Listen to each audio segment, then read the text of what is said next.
Hi, everyone. Wolfen, you're right. The music was doubled. Look. Oh my god. Hello? Look. There's so many things to remember to do, you know? So many things. So many things to remember to do. And, we're lucky if I remember any of them. Oh god. All right, here we go. We've already got random glasses on now. From now, it's actually going to be randomized. It's going to be randomized. So you've got 5 minutes on the timer for your glasses, your random glasses. And let me just move this one down, actually. I'm just going to move that to there. Hi, everyone. Now, it is a day where I have a little bit more of a headache. Slurpage. Oh, see, there you go. I didn't turn the sound back on. There you go. So now you should be able to hear your redeems. Sorry, my bad. Yeah, I do have a little bit of a headache today, so we're just going to be vibing out. While I read, you might see in the top left-hand corner of the screen that we're reading. It's technically the second big book of Tashi. Now, I do apologize. I don't have the first one. I've only ever read the second one. So, Samey Zayni. Is it a picture book? It's a little bit of one, but I don't have the ability to be able to actually show you guys the images. I apologize. It's been a day. It's been a day of... Oh. That's better. It's been a day of trying to get some stuff done. So, there's really no... Oh.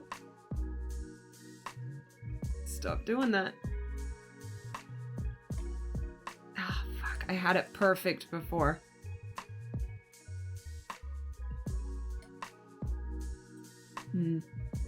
Hold on. I'm breathing and it's making it hard. There we go. That might be a bit better. I don't know. Oh god. Nah, it's messing with my head now.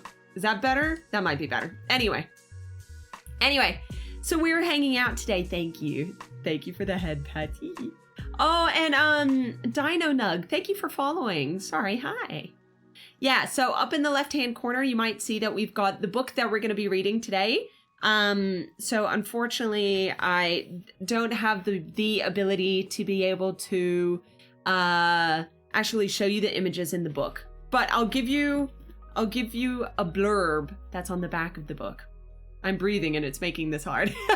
You should add it into quotes. I think it's ! Quote add, and then you write whatever you would like to quote. Zayni, can you wish me a happy birthday? It's officially your birthday? Of course! Okay, are you ready? Wait, yeah. Happy birthday to you. Happy birthday to you. Happy birthday, dear Yuki. Happy birthday to you. Hip hip hooray! Hip hip hooray! Hip hip hooray! Happy birthday! I hope you have a great day. You must be a mod to do it, huh? Well, I'll try and add it later, I guess. Which is weird because, I swear someone's done it before, but maybe not. Actually, hold on, let me see if I can do it here. I'm breathing and it's making this hard. Okay. Now, I've been trying. I almost had to reschedule stream a little bit later because I was trying to set up, need me to lower the permissions? Oh, yes, please. Yes, please, Wolfen, if you wouldn't mind, if you're able to. You can tell that my face is lagging like crazy today. Maybe not lagging, but it's disconnecting. I'm not entirely sure why, unfortunately. But we'll see what happens. Oh, thank you for the gift sub, Bloop. I appreciate it.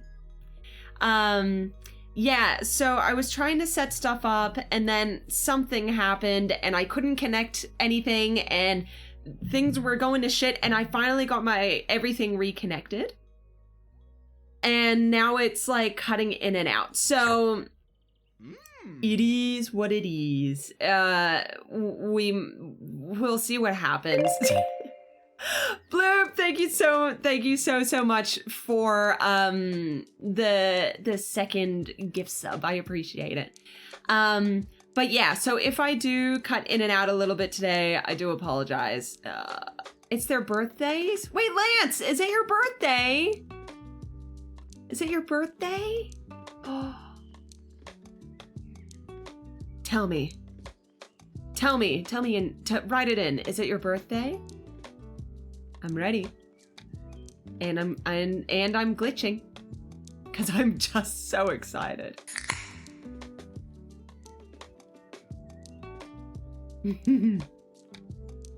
Just one of them Zay. Yes. Arisa, thank you so much for following along. Look, I'll be honest. I'm glad that it's a reading stream today. I don't think I have the energy or the mental capacity to be able to do anything else. But I'm glad that I've been able to get together with you guys and hang out. Okay. Here is the blurb of the book. Where there's mystery and action, there's Tashi. A haunted house, sneaky strangers, ancient warriors, fearless kidnappers, and Tashi's scariest adventure ever. 10 Tashi adventures in one big book. Tashi always knows what to do. Stay calm, think hard, and move fast. Okay, so let's begin, shall we? Is it a big book? It's a regular sized book for, I guess, like, adults. For kids, maybe it's a big book. Razor. Zayni, can I just take the time to tell you how appreciative I am for you sharing your art? Oh, it gave me inspiration to draw more frequently. Wee! Thanks, Razor. I appreciate it. I've been wanting to try and post more. Oh my gosh, stop. I've been wanting to try and post more art online, so I'm glad that it's inspired you. Okay, let me just move everything down. Then why do they say it's a big book? Because it's like, it's a big book as in it's got like multiple stories in it, because it's got like 10 stories. Okay, you ready?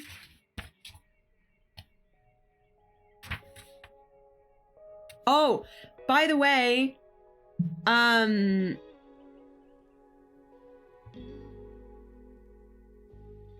what's that? Oh no, that's fine.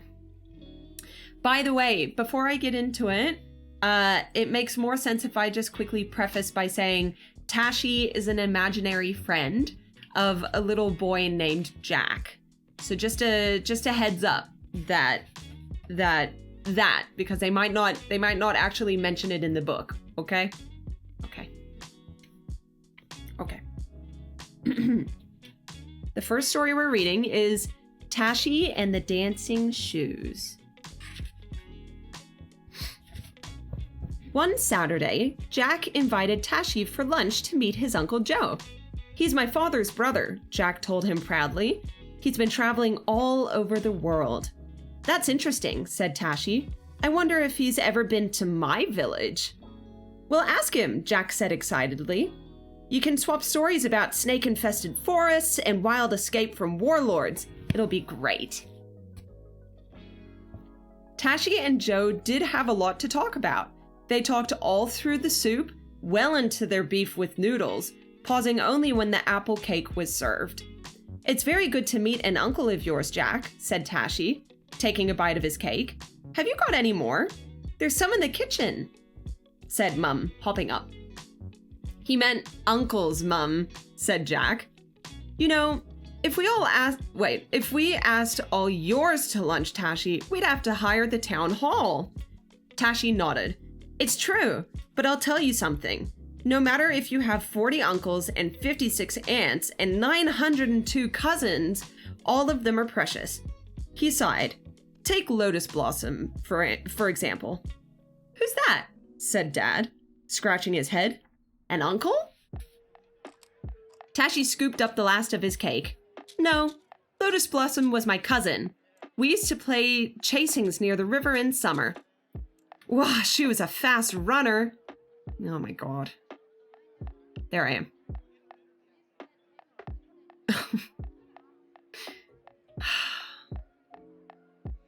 Don't ask me why I'm freezing, you guys. Don't ask me why I'm freezing.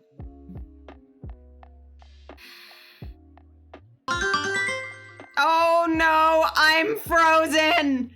Hi, Raiders. Hello, hello, hello. Welcome into stream. There is a hydrate, thank you. I'll grab my water in just a second. Oh my god, I'm so excited. I'm freezing. How are we? Hello, welcome, Raiders. My name is ZayniPop. I'm a soda-haired VTuber here to brighten your day one sip at a time. And today we are reading the second big book of Tashi, about an imaginary friend who hangs out with his friend Jack, who is real, and goes on crazy adventures. So hi, welcome. I hope you enjoy. Don't ask why I'm freezing. It's been one of those days, okay? Okay, all right. Also, Kazuki, once I unfreeze, I hope you had a very good stream. And if you need to take the time to step away and get ready and hang out, then absolutely feel free to. Okay? Okay. Hello, I saw you live and wanted to share the love. Oh, thank you, my love. Thank you. I appreciate it. Okay. Let me just, actually, hold on. Let me just move that up a little bit so I can, there we go. Okay. Hold on, let me just restart. Why are you freezing? I don't know. I don't know. If you saw my tweet last night, I don't know. Mm-hmm. Also, Eloini, thank you so much for following. Hello. Tashi scooped up the last of his cake. No, Lotus Blossom was a cousin. We used to play chasings near the river in summer. Wow, she was a fast runner. Nearly quicker than me. She'd go streaking off on her own, then hide in the tiniest, most impossible places. I'd take ages to find her. Hello. Hello. Tashi finished up his cake and pushed back his chair. So when they told me that Lotus Blossom had disappeared, I wasn't too worried. At first, that was. Uncle Joe leaned forward. Disappeared, eh? He nodded knowingly. What was it? Bandits? Warlords? Kidnappers? J-Lock, thank you for following. Dad winked at Jack. Here we go. He whispered, bouncing on his chair. Well, it was like this, began Tashi. One afternoon, my mother and I had just come back from a visit to Wise as an Owl when there was a furious knocking at the door, and Lotus Blossom's grandmother, Wang Ma, stumbled in. Her face was wet with tears, and strands of hair from her bun were plastered across her cheeks. I've lost her, Hua Ming burst out. Wang Ma, sorry. Whoa, that was wrong. Wang Ma burst out. One minute, my dear little Lotus Blossom was playing in the courtyard right next to me. The next, she was gone. She wrung her hands. Oh, what will happen when night falls?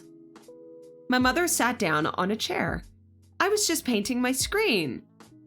Wang Ma went on. You know, the one with the red whiskered dragon? Well, I couldn't get the green right on the scales. Where did you look for her? I interrupted. Wang Ma threw up her hands. Oh, everywhere! The fields, the cemetery. I've told the whole village practically. Everyone's out looking, but no one can find her. Oh, my little one, where could she be? Well, I knew if we wouldn't find her sitting there somewhere in the house worrying, so I told my mother that I was going to join the search party and that I would be back later. Kuroda, thank you for following. Oh, thank you, Tashi, cried Wangma.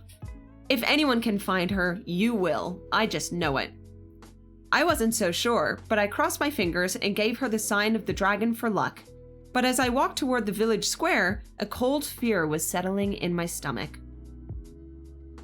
Whenever Grandma was painting one of her screens, she didn't hear or see anything else for hours. Lotus Blossom could have been missing since dawn, so I decided to go at once to the village fortune teller. Oop. Sorry, one sec. Uncle Joe nodded wisely. I went to one last year when I was back in the tropics. Did I ever tell you about the time? Yes, Dad said quickly. So Tashi, said Mum, did the fortune teller have any news? Well, it was like this. Look Ahead had done horoscope charts for everyone in our village, so I thought he might give us a clue about Lotus Blossom. Look Ahead is very good at telling the fortune, but not so brilliant at keeping things tidy. He rummaged through great piles of sacred books and maps of the stars and bamboo sticks, but he couldn't find her horoscope anywhere. I'll start on a new one right away, he promised. Then he grunted with surprise. He had my chart in his hand. Just look at this, he marveled. I see a great adventure awaiting you, Tashi, just as soon as you find a very special pair of red shoes with green glass peacocks embroidered on them. I walked out of there very thoughtfully, I can tell you. I could almost remember seeing such a pair of shoes, but where? As I turned the corner into the village, I heard the familiar rat-a-tat-tat coming from the shoemaker's shop. Hello, Tashi, Not Yet called from his open door. Our cobbler was called Not Yet because no matter how long people left their shoes with them, when they returned to see if they were ready, he always said, Not yet, come back later. Well, I stopped right there on the doorstep. Of course that's where I'd seen those strange shoes. I ran into the shop and asked Not Yet if he still had them. I think so, said Not Yet. I know the ones you mean. They were here when I took over the shop for my father years ago. He poked around at the back of the shelves and finally fished out a dusty pair of shoes. He wiped them clean with his sleeve. The shoes were just as I remembered. They were satin red and glowed in the dingy room. I took some coins from my pocket and asked, could I take them now? Not Yet looked at the worn soles and heels and clicked his tongue. Not yet, he said. Come back later.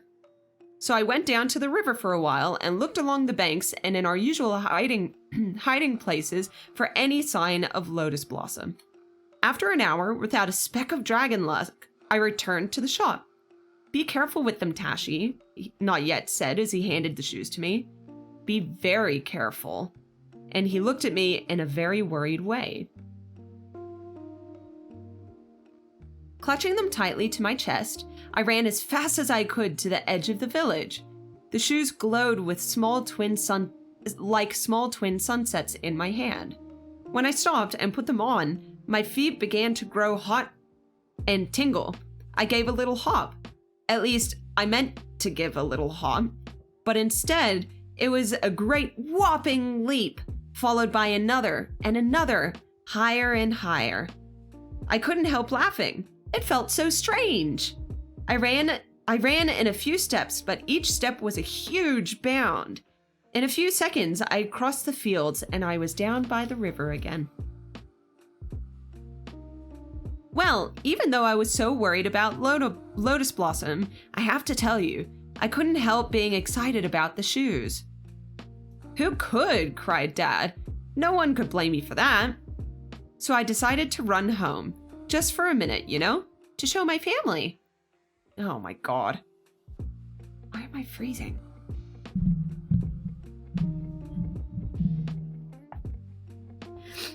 But those shoes had other ideas. They went on running in quite the opposite direction, over the bridge and into the forest. I tried to stop, but the shoes wouldn't let me. Oh my lord! Why am I freezing?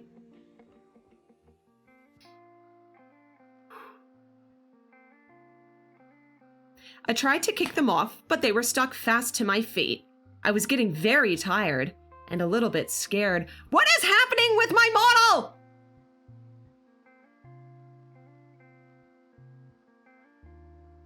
Hold on. Hold on. Hold on. I'll be right back.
Okay.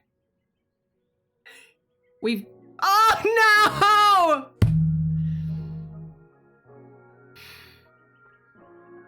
We've gone back to before I had my facelift. In hopes of seeing that maybe if this helps, okay? So no eyebrow movement, no extra mouth movement. We're very today, okay? I think I saw something that Kiggy was going to bed. Good night, Kiggy. Oh my god. Well, hold on. It's not making a difference, so...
Look, I've gone back.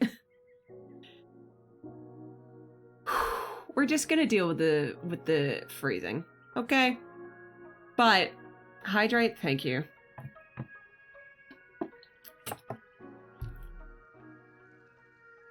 Okay. We're just gonna deal with the freezing. I might have to reschedule tomorrow's stream though because of it. Unless I get it sorted. Because I don't know what's happening. But, okay. Anyway, let's keep reading, shall we? I think what I'm going to do instead is... I'm going to see if I can do this. Okay. Let's do this. Let's just see what happens.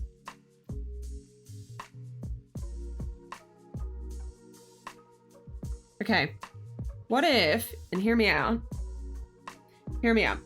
what if I just make it so that I'm sleeping? I'm mind reading to you guys. What do we think about that? How's that? Is that okay?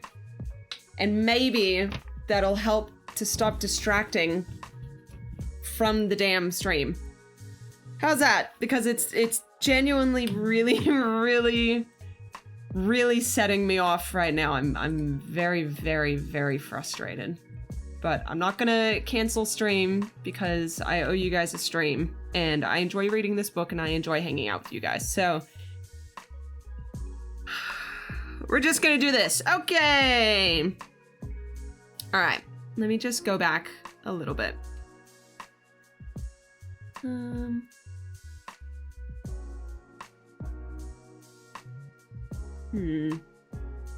I'm just gonna see if I can put a quick thing in here. A little text box. I'm just gonna quickly add a little text.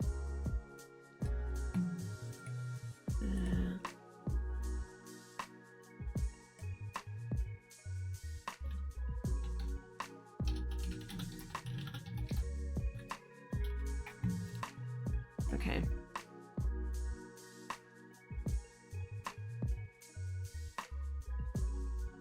And I'm just gonna half wake up and half fall asleep every time.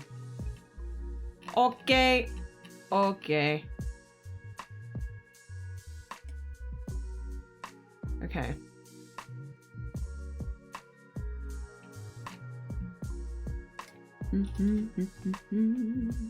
Give me a second. Okay.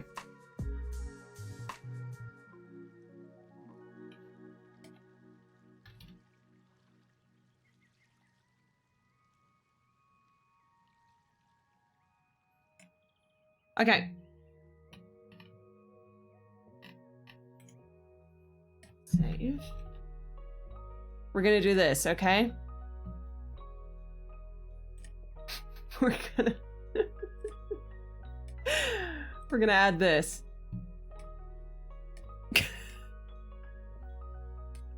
The secrets of telepathy. That's today's stream, okay?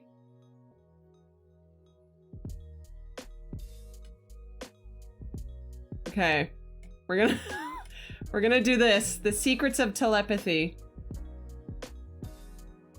Perfect.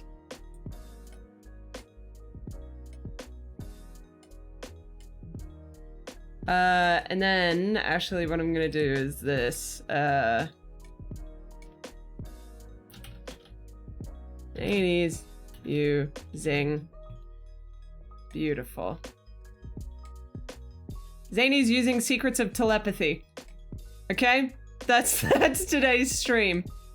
Beautiful. Okay. We're gonna continue.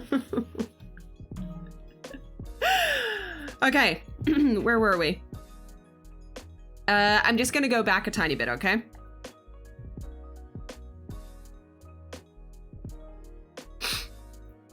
Well, even though I was so worried about Lotus Blossom, I have to tell you, I couldn't help being excited about the shoes. Who could? Cried Dad. No one would blame you for that. So I decided to run home, just for a minute, you know, to show my family. But those shoes had other ideas. They went on running in quite the opposite direction, over the bridge and into the forest. I tried to stop, but the shoes wouldn't let me. I tried to kick them off, but they were stuck fast to my feet. I was getting very tired and a little bit scared. Who wouldn't be? Said Dad. Even I, with my vast experience, would be very alarmed by this situation, put in Uncle Joe. Yes, and then I saw the long shadows of the trees and the deepening dusk. Soon it would be dark, and I didn't know where on earth the shoes were taking me. Just then, I heard a shout. The shoes bounded on and stopped suddenly near the edge of a deep pit. A tiger pit. I shivered deep inside. I'd had quite enough of tigers. Remember when I was trapped in one with that old wicked Baron's storeroom? Old Baron Bogey, muttered Dad. Which I'm pretty sure that's a previous story in one of the other books. A voice yelped again. Is anyone there? And do you know, it was Lotus Blossom. Yes, it's me, Tashi, I cried, and the shoes moved forward. I leaned over the side of the pit. Hello, Lotus Blossom. How did you come to fall How did you come to fall down there? You weren't hiding, were you? No, yelled Lotus Blossom, stamping her foot. It's no joke being down here. I got lost, and I was running, and there were branches over the pit, so I couldn't see it. Oh, Tashi, I've been here all day, so frightened that a tiger might come and fall in on top of me. I jerked back and shot a look over my shoulder. But what could I do? I had no rope, or no means of getting her up. Then my toes tingled inside the shoes, reminding me, yes! The splendid magic shoes could take me home in no time, and I would be back with a good long rope as quick as 2 winks of an eye. But at that moment, Lotus Blossom began to scream. My heart thumped as I saw a large black snake slithering down into the hole, gliding toward her. I didn't have time to think. The shoes picked me up and jumped me down into the pit. Maybe I'll land on the snake and squash him, I thought. But nope, the snake heard me coming and slid to one side. I landed with a crash. Behind me, Lotus Blossom, I said, facing the serpent. Lotus Blossom did as I told her, but doesn't she always have to say the last word? She picked up rocks and threw them at the snake, shouting, Wah! Leave him, Lotus Blossom, I whispered. Oh, leave him, Lotus Blossom, I whispered. But it was too late. The snake was enraged, which also, like, rightly slow, you know? It dove back into the corner, lunging. Oh, it drove us back into the corner, lunging fiercely. Put your arms around my waist and hold on, I told Lotus Blossom. No sooner had she done so than my feet began to tingle.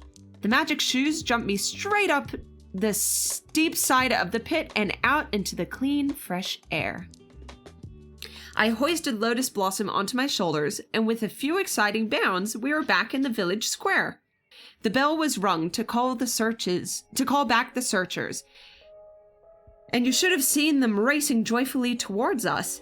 They swept Lotus Blossom up into her arms, clapping and cheering like thunder. Wang Ma grabbed her and scolded and wept, her long white hair tangling in them both together. But when the crowd saw me doing one of my playful leaps, well, flying right over their heads, they gasped in amazement. "Look at those shoes! Where did you get them? Look at him fly!" they cried. I was just taking a bow when I spied a face in the crowd, and I hoped I would never see again. My greedy Uncle Tiki Poo. "Oh, him!" Jack turned to Uncle Joe. "He's the worst uncle ever. When he came to stay with Tashi, who threw all the toys out the window to make way for his things. I just bought my pajamas and a change of underpants for the weekend," said Uncle Joe quickly. "Is that all right?" When the crowd drifted away, Tashi went on. I walked home. I was feeling very gloomy, muttering to myself, when suddenly Tiki Poo's shoulder loomed over me. He was rubbing his hands together with glee, and my heart sank. But I needn't have worried about him coming to stay. That was going to be the last of my problems. You see, you must come to the city with me, Tashi, he said, gripping my shoulder hard. "I know the Emperor well. Or, not the Emperor himself, perhaps, but certainly his master of revels. He could arrange for you to dance at the palace. We'll make fortunes." Thank you for following, sissy girl. Listening and intently listening. Thank you for the hydrate.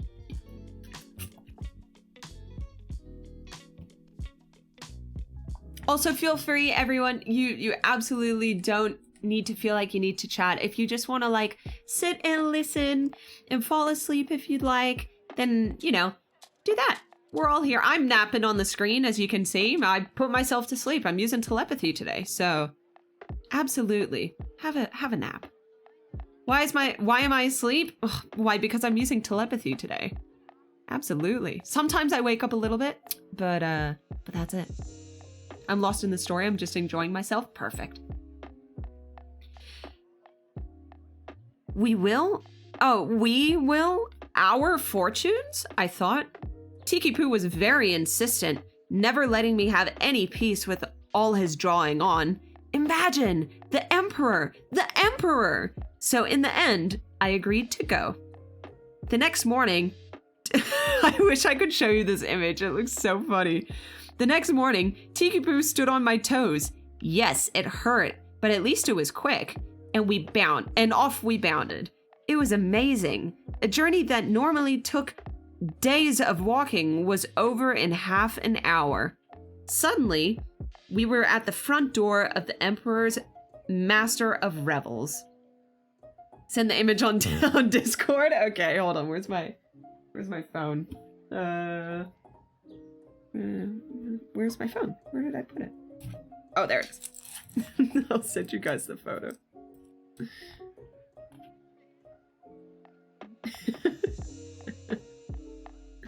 Okay. I'll put it in the media share channel for you guys. That's the image. Okay. Needs a hand cam confirmed. I do. Yep, there you go. I sent it in the Discord. Okay. The master didn't look too pleased to see Uncle Tiki Poo. But after he had watched me do 6 somersaults from one leap and dance up one wall across the ceiling and down the other side, he clapped Tiki Poo on the shoulder. "The Emperor is giving a grand dinner tonight," he said. The boy will dance for him at the palace. "Will the Princess Sarashina be there?" I asked. "No, she's away visiting her aunt," the Master of Revels called over his shoulder as he hurried away to make the arrangements. That's a very interesting image. Then he stopped. I saw him look back at me with a sly expression over his face. His eyes narrowed into a mean smile. We had only gone a little way when the master came after us. He had two huge evil-looking guards with him. "Take those shoes from the boy," the master ordered. "They should fit my son perfectly. He will be much more graceful. Why should this clumsy oaf have the honor of dancing in front of the emperor?" "Hi, Duck Queen." "Hi." "The master's honorable son will bring him glory and gold," said the first guard. "Praise and presents," said the second guard. "The shoes won't come off," I've said loudly. "I've tried." The guards rushed at me and pushed and pulled, but they couldn't remove the shoes. "Oh well, chop off his feet," ordered the master. "We can dig his toes out of the shoes later." I looked desperately at my uncle Tiki-Poo. I looked desperately at my uncle. Tiki-Poo took a very small step forward. He said. "You shouldn't really, what I mean to say is, that's not very—" "Be quiet," snapped the master, "or we'll chop off his head and yours as well." Tiki-Poo stepped back quickly. In that case. Some uncle, I thought bitterly. "Hi, Louis!" How dare they?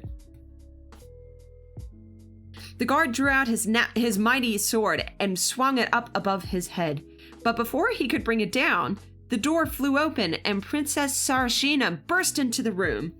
"What are you doing?" she cried. "Put that sword down at once. This is Tashi, the boy who rescued me from the demons and saved my life. Just as well I came back early, Tashi. What a way to repay your kindness." She scolded the master of revels and his guards out of the room. Which, for anyone who doesn't know, that was in a previous book. Well, I was never so glad to see anyone in my whole life. So when the princess invited me to take tea with her, I followed her into a beautiful room, all hung about with silks and tapestry, and we walked and laughed until nightfall. That evening, I danced for the emperor in the court. I twirled high above people's heads and swooped and ducked and glided like a bird. "Miraculous!" they cried, throwing coins at me, which Uncle Tiki-Poo hastily gathered up. The emperor gave me a nice little bag of gold for my trouble, but Tiki-Poo was at my side at once.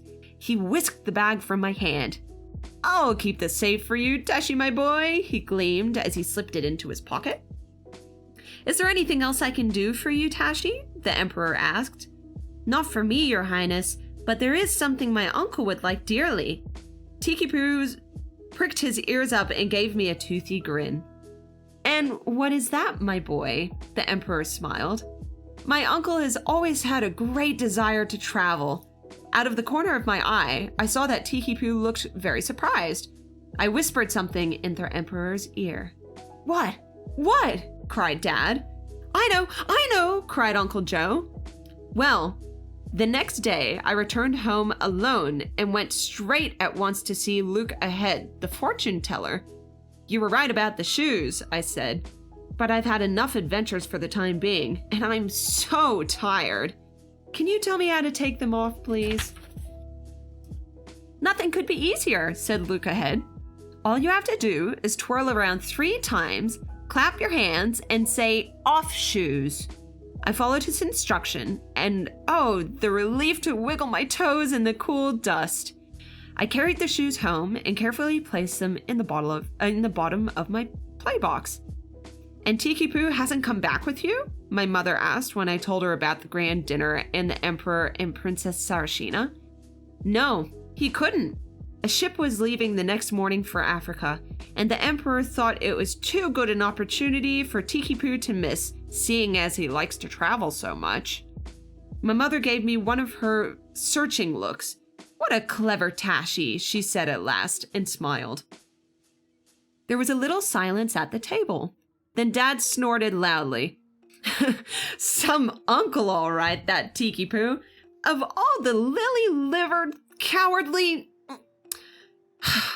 You wouldn't say he was a precious relative, would you, Tashi? About as precious as a crocodile hanging off your leg, put in Uncle Joe. He may have met a few by now, grinned Tashi. Crocodiles are quite common in Africa, aren't they? I believe so, said Joe. In fact, when I was in a typical African forest, I saw a crocodile grab the muzzle of a zebra, pulled him into the river, easy as blinking. Dreadful sight. A Nile crocodile it was. Notorious man-killers. Did I tell you the time about... And so Tashi stayed until dusk crept in all over the table, and that's a weird way to put it, and Dad had put the lights on, and Tashi's mother called him home for dinner. Come back tomorrow, young fellow, urged Uncle Joe. I'm cooking crocodile. The end. That's the first story. How'd you guys like it? Before you do any, you need Zayni's attention? Yes, yes. What do you need, my love? Came in here to say hi. And see how you're doing, Zayni, but I'll lurk and I might sleep to your lovely story. Oh, thank you. So good. No more. I'm growing brain cells. Bald Zayni coupon. Okay. Make the slurp sound. Start slurping. Start slurping. Oh. Here we go. Slurp, slurp, slurp. Hi, Zayni. Hi, Slurpage. Wah! Nope, that's not. Wah! Bald. Bald. There you go. Slurp and gulp, gulp, gulp. I'm sorry, it's kind of anticlimactic. It's a little anticlimactic. Hold on. Hi, yes, I'm bald. Look. Freezing. But hi, everyone. Thank you for coming in. Sorry, I'm using telepathy today. The wake up was amazing. I'm glad. I don't know why I'm glitching out so hard, but we'll see how we go. We'll see how we go. Maybe I'll try and see if I don't freeze as much now. And if I don't freeze as much, maybe I can not. No. Oh, okay. Yep, never mind. Okay. All right, I go back to sleep, apparently. There I go, back to sleep. Oh my god, help. Hold on, one sec. Yeah. Bald Zayni and wholesome stream. Okay, let's move on to our next story. You ready? No hair equals no freeze theory is debunked. If only it's not that simple. It's not that simple. If only it were that simple. Okay. Well, let's move on to our next story. You're doing great. Thank you, Misako. Bald EP girl. Women reading freezing soda girl. Thank you. Okay. Our next story is called The Fortune Teller. Also, am I going too fast? If I'm going too fast, let me know. And I'll slow down because I'm a fast reader. The Fortune. Oh, and also, no, it's perfect. Okay. And also,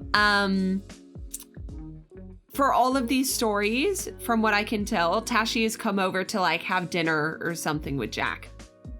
So just a heads up.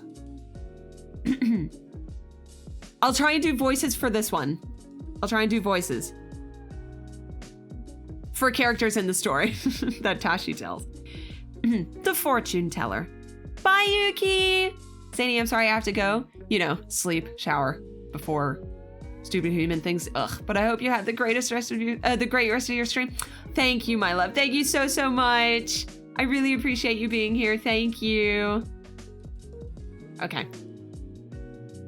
The Fortune Teller. Also, if I know I keep trying to start the story and then I stop. If I've missed any redeems or anything, hopefully I haven't. Let me know. And we'll go from there, okay? Okay.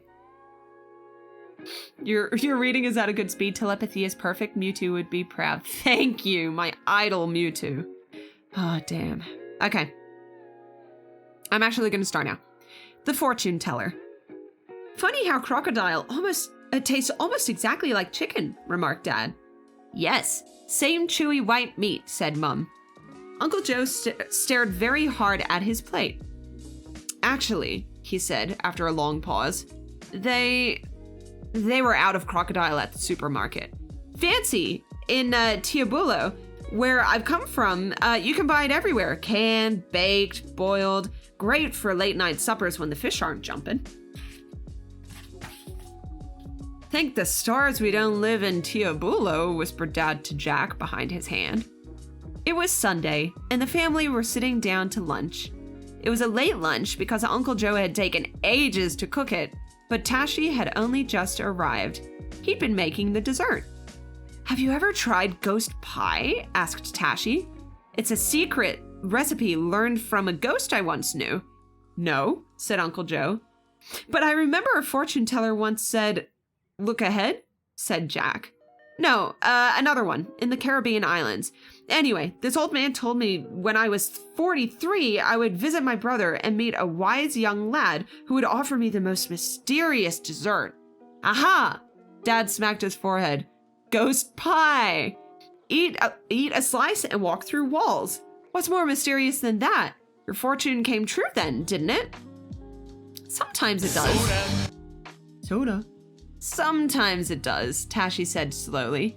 And sometimes it doesn't. Sometimes... Nope, I'm reading the same line. Jack looked hard at Tashi. Did you go back and see your fortune teller? Tashi nodded. Yes, and it wasn't long before I'd wish I'd never stepped foot in the place. He put his fork down. Look Ahead had been so clever telling me about the magic shoes, I decided to visit him again. I thought maybe he'd find some more surprises in my horoscope. And did he? Dad asked eagerly. You can bet on it, said Uncle Joe, playing hard with his peas. They always do. More than I'd ever bargained for, agreed Tashi. See, it was like this. Look Ahead was just finishing his breakfast when I arrived. Red Fox, thank you so much for following, love. But he put down his pancake and licked his fingers. He was like that, always happy to see you, always eager to help. It was only a few days since my last visit to him, so my chart hadn't completely buried under his books and papers. Been buried, sorry. Here it is, he cried, pulling it out. He was so surprised and pleased with himself at finding it quickly that he did a little jig and almost upset his breakfast over the table. Come and sit beside me on the bench while I read, Tashi, he invited. Hello, TikTok, my friend! No. Hello from TikTok friend. Hello, hello, hello. Anyone who has already had such an exciting life as yours would be sure to have a very interesting future ahead of him. Well, I watched him read for a minute, and then suddenly he stopped smiling and covered his eyes with his hands. Oh, Tashi, he said in a sorrowful voice. What? What is it? Oh, Tashi, on the morning of your 10th birthday, you are going to die. But that's the day after tomorrow. Are you sure, Look Ahead? I'm so healthy. Look. I jumped up and down and did one-arm push-ups to show him. I wasn't even breathing hard. Damn, you have a wonderful reading cadence and voice. Oh my God, thank you. I'm always so nervous about my reading. I tend to mess up and skip a lot, but I'm glad that you enjoyed. Thank you. Look Ahead shook his head sadly. I'm sorry, Tashi, but we can't argue with destiny. There must be something we can do. Couldn't you put in a good word for me? Look Ahead laughed unhappily. I'm not important enough for that, Tashi. No, once your name has been written in the great book of fate, there is nothing... He paused. Except your name hasn't been entered in the book yet, has it? And it won't be written in until New Year's Eve, in 2 days' time. And if on that evening you were to... I was beginning to notice that Look Ahead had a very annoying habit of not finishing his sentences. And if I were to, what? Look ahead? The fortune teller was feverishly looking through his sacred books. The gods like to enjoy a particular meal on New Year's Eve, he said. Very simple, but special. Each god has his own favorite dish. Now, if you were to serve the god of long life his own special meal, cooked to perfection, of course, he might put me back in the book of life, I finished his sentence. Exactly. So, what are the special dishes? Asked Uncle Joe. Not crocodile by any chance. Braised perhaps, with noodles? No. Tashi shook his head. Wild mushroom omelet with nightingale eggs, speckled trout with wine and ginger, and a bowl of golden raspberries. Gosh, said Dad. Where would you even get a nightingale egg? Are there any in your part of the world, Tashi? Not that I knew of. I'd never seen any nests in our forests. For a moment, I did feel low, I can tell you. It all seemed impossible. Soda. But then I thought of my friend, the Raven. He had said, just whistle if you ever need my help. Remember when he was hurt after that terrible storm, Jack? The night Baba Gaga blew in? And I knew the children I had rescued from the warlord would gladly gather the mushrooms for me. And Lotus Blossom's mother had a pond at the bottom of her house where I'm almost sure I had seen speckled trout swimming. Maybe it wasn't impossible after all. It all seemed impossible. Soda. So I hastily said goodbye to look ahead and ran home to the mulberry tree where the raven sometimes perched. Noko Miss Nakai, sorry. Thank you for following. Welcome. Zay, I'm growing brain cells. I'm also going through grief from seeing you bald. Nar. It's all right. We got like 15 seconds until my hair grows back. Where am I going? Here. He flew down at my second whistle, and when I told him about the dinner and the nightingale's eggs, he said, No, I'm gonna do a voice. I'm gonna do a voice because I want to. Yes. Hi, Zay. Here from one of the many times you've rated Callie. Hi, Ultra Rare, my love. Hello. I got so cozy I fell asleep. Oh, I'm griefing. Oh, I'm glad that you're having fun. All right, I'm gonna do a voice for the crow. Give me your straw basket, and I will give them back. No, and I will be back with them tomorrow. The village children were very excited when I... Oh, wait, fuck, is that the crow? No. Sorry, excuse me. The village children were very excited when I told them about the mushrooms. We'll find enough for 20 gods, Tashi, they shouted. Off they ran with their bags, clattering over the bridge into the fields and forest. Meanwhile, I hurried to Lotus Blossom's house. Her mother wasn't so happy to lose the beautiful speckled trout. They were her last 3, but she gave a good-hearted smile as she scooped them out of the pond and handed them to me in a bowl of water. The village children are very excited. Wait, fuck. Guys, wait, hold on.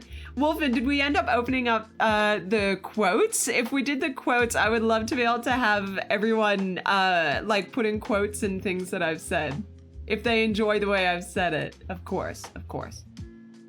Hold on, let me see if I can check it.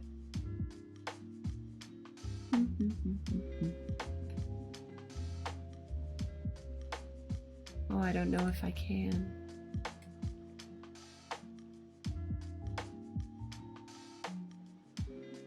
I'm not sure.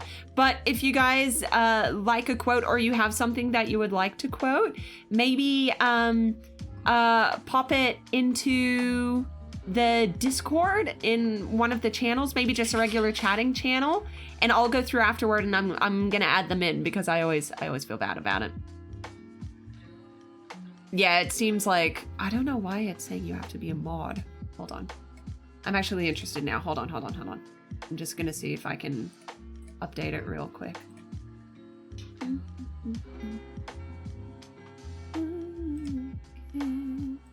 If I can live out of these waters.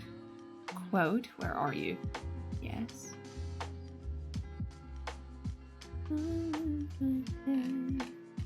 To spend the day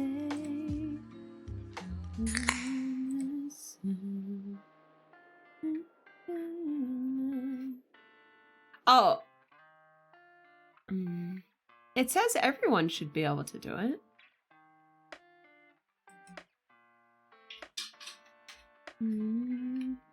That's okay. Yeah, if you guys wouldn't mind maybe popping it in the Discord, I'll do that if you don't mind, of course. Thank you. Apex Lover, thank you so much for following, my love. And Bloop, I'm gonna hydrate now.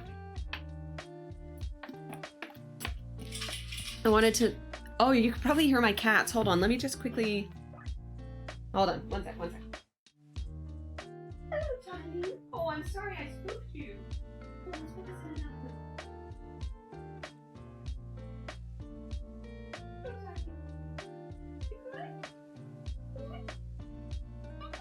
Oh, hey, oh, are you comfy on the ground? Oh my goodness, good boy. I wanted to let you know that I'm enjoying this so much, Zayni. This is perfect. Oh, yay! I'm so glad. Oh, and stretch? Okay. Oh my god!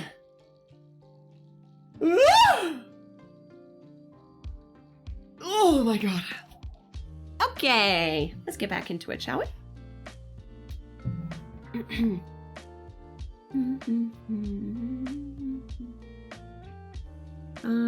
Where are we? Ah, here we are.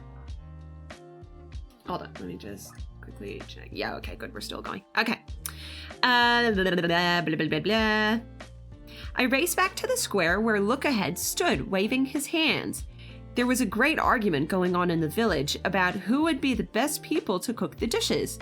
No one was listening to Look Ahead, who was calling for order. Finally, everyone agreed that whoa, this is my brain. This is gonna be hard to do with my accent and the way that my mouth works. It doesn't really work with certain things. Okay. Finally, everyone agreed that 6th Aunt Chow made the most delicious omelets, but that Big Woo and his younger brother Little Woo should cook the fish. Next morning, cooking fires were set up in the square so everyone could watch and advise. The children were back before noon with beautiful baskets overflowing with 4 different kinds of mushrooms. In the early afternoon, the raven returned. He looked quite bedraggled and tired, but in the basket were a dozen perfect nightingale eggs. Miss Lee brought out a bottle of her prized wine to add to the fish, and I left them all busily chopping ginger roots and celery and bamboo shoots. Now, the hardest task lay ahead. In all our province, I had only ever seen 1 bush of golden raspberries, and it belonged to my enemy, the wicked Baron. "Oh no!" cried Jack. "Oh yes," said Tashi. I had bought my magic shoes with me, but I decided not to put them on. As I slowly walked to his house, I went over in my mind exactly how I would go about asking the Baron for a bowl of his berries. But I didn't have to ask. He had already heard the news, and he was waiting for me with a fat smile on his face. Hold on, what voice do I do? "Well, Tashi," he gloated, "I hear that you're in need of some of my berries." "Yes, please." "Oh, you'll have to do much better than that." He shook a playful finger at me. "Something like this. Now, Tashi, say after me. Please, please, most kindly, honorable, and worthy Baron, could you give some berries to this miserable little worm Tashi who stands before you?" I gritted my teeth and managed to force out the words, but the Baron pretended he couldn't hear me and made me say it all over again. You're AFK? No worries, When I had finished, he thumped his fist on the table and shouted, "No, I couldn't. After all the trouble you've caused me, I'll be glad to be rid of you. Not a berry will you have." I was just leaving his house when Third Aunt called after me. She worked in the Baron's kitchen, remember, Jack? Well, she came close and whispered, there is another bush of golden raspberries, Tashi. It belongs to the old witch who lives in the forest. But don't take any without asking her. The berries scream if anyone except the witch picks them. Oh dear, I didn't like the sound of that. But what was I to do? It was the old witch's berry or nuns. It was the old witch's berries or none. This time, I slipped my magic shoes on and I was in the forest in a few bounds. I found the witch's cottage, and there in the garden at the back of the house was a small raspberry bush. There were only a few golden berries on it, but they looked round and juicy. I touched one gently and it gave a little scream. Oh! A door opened at once and an old bony figure in a dusty black coat.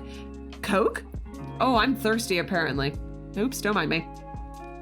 A door opened at once and a bony old figure in a dusty black cloak came hobbling down the path. Who is meddling with my raspberry bush? She shrieked. She looked... Oh.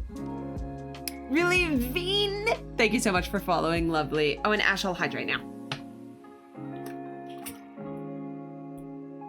My goodness, am I hungry? Oh, I have pizza in my fridge. She looked like a bunch of old broomsticks strung together. Leona the Lioness, thank you so much for following. She was even more hideous than people had said. Okay, rude. Sorry, I just had to interject. Oops.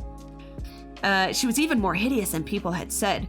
Her blackened teeth were bared in a fierce growl, and her bristly chin was thrust out so far in rage that her beak almost touched it. I turned to run. I expected my magic shoes would take me off to safety in one bound, but something in the way she stood there, alone, on the garden path, made me stop. Her mouth puckered around her gums, and her eyes were sad. Come to think of it, I had never heard of her harming anyone. Your VTuber's so cute, thank you! You clearly need to eat and drink more. No. I drink, hold on, let me pause the story. I drink water and everything enough, and I do eat enough. I just, like, my schedule for eating is different than, normal people, I guess. And, usually I would eat before stream, but because I decided to kind of stupidly fuck around with my computer and stuff before I did stream rather than afterward, I unfortunately didn't give myself time to eat. But it's fine, I'll eat after stream, don't worry. Do you eat enough, Miss Noodles? Yeah? I have 2 meals a day. And snacks. She'll be right. I took a deep breath and said, I was just looking at them, Granny, because I have a great need of golden raspberries at the moment. She cackled. Oh, have you? Oh, you have you? She sat herself down on a bench. Tell me about it then. When I had finished, she pulled herself up on my arm. She grinned at me, and with her mouth no longer set in a growl and her eyes sparkling with interest, she didn't look nearly as scary. Come on then, she said. We'll make a nice pot of tea and then you can pick your berries. There aren't many left, but you'll find enough to fill a bowl, I'm sure. You can imagine how joyfully I ran back with my basket of fruit. But when I reached the bridge by the Baron's house, he was standing there blocking my way. His eyes bulged when he saw my berries, and with a roar of rage, he charged toward me and knocked the basket up in the air and into the river. I hung over the railing and watched in despair as the berries bobbed away downstream. How are you going to prepare your wonderful meal now, clever Tashi? The Baron sneered. I struggled to hold in my bitter feelings and faced him calmly. We'll prepare the rest of the meal, and I will take it to the mountaintop to the gods, together with a note explaining that the delicious golden raspberries are missing because the wicked Baron, you, knocked them into the river. The Baron's jaw dropped and his mouth opened and closed. That won't be necessary, my boy. Couldn't you see that I was just having a joke with you? I folded my arms and said nothing while the Baron pleaded with me to take all the golden raspberries I needed. Finally, I shook my finger at him. Oh, you will have to do much better than that. Now, Baron, repeat after me. Please, please, most kindly, honorable, and worthy Tashi, could you take the berries of this miserable worm of a Baron who stands before you? The Baron gritted his teeth and forced out the words. He even tried to smile as I picked his fruit. I thanked him politely for holding the basket for me. Oh, it's the best. Did Zayni die? Oh, did my internet drop out? Sorry, guys. Wait, what was the last thing you heard? I'll go back. Stream still on? Nope. Oh, okay, good. It was late in the afternoon by the time I got back to the village, and everything was ready. A wonderful omelet filled with delicate, flavorsome mushrooms lay on some vine leaves upon my mother's best platter. My mouth watered as I lifted the lid from this dish of speckled trout in wine and ginger and pickled vegetables that only Big Woo and Little Woo knew how to prepare. He washed the raspberries in fresh spring water, dried them, and placed them gently in a moss-lined basket. Look Ahead and I carried 2 baskets each, and when we reached the mountaintop, we spread out a gleaming white linen tablecloth and set out the meal. It was perfect. When it was nearly midnight, we hid behind a tree and waited. On the stroke of 12, we were dazzled by a blinding silver light. We blinked against the light, closing our eyes for just a moment, and when we could see again, the cloth was bare. Look Ahead and I ran all the way back down the mountain and hurried to the house to see if my horoscope had changed. Look Ahead peered at the chart, his brow wrinkling with every second. I was holding my breath and began to feel faint. If he didn't answer soon, I thought I might fall over and die right where I stood. Tashi, the bad news is that all our work preparing the magnificent meal was for nothing. Huh? Then he smiled guiltily, bowing his head. The good news is that you didn't need to do any of it. Look, here where I read 10th birthday, it was really your 100th birthday. You see, there was a little bit of breakfast pancake that was covering the last 0. We stared at each other for a moment and began to laugh. Let's not tell the village, said Look Ahead. They might be a little bit cross with me. The family looked at Tashi with their mouths open. Uncle Joe's was still full of ghost pie, and a dollop fell out onto the table. Jack cleared his throat. So, how do you think you'll feel when you're nearly 100 and you know that you're going to die? Oh, said Tashi waved airily. I'm not quite ready. Wait, hold on. If I'm not quite ready, I'll just prepare another perfect meal for the god of long life. Here's to a long friendship then, said Uncle Joe, raising his glass of wine. They all clinked glasses and wished each other well. Then Uncle Joe added, You know, Tashi, that ghost pie was really excellent.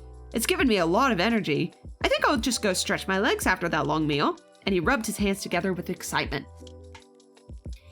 It only lasts for 3 days, Tashi called out. But Uncle Joe had already walked through the kitchen wall and was gone. Great way to travel, he yelled from the garden. See you soon! And they heard him humming the old song.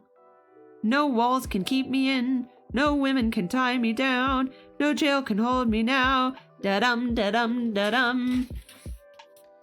The end. There we go. The fortune teller. Bruh, my brain, I forgot it was about the fortune teller. I thought it was about the ghost pie. And I was like, damn, how long is this story? How long is this story? Never mind. I just had it wrong. Okay. The next story. I really love your voice, Zay. Oh, thank you. The next story is Tashi and the Haunted House. How are you guys enjoying Tashi? It's fun, right? I love this book. I used to read it a lot when I was younger. I want to try and get more Tashi books, actually. That'd be great. I would love that. It's amazing. Ash, your internet died? Oh no. It's pretty good. Oh, that's a good soup. Good. Okay. Yes. Next story. Tashi and the Haunted House. Well, look who's here, cried Uncle Joe as he spied Tashi strolling up the garden path.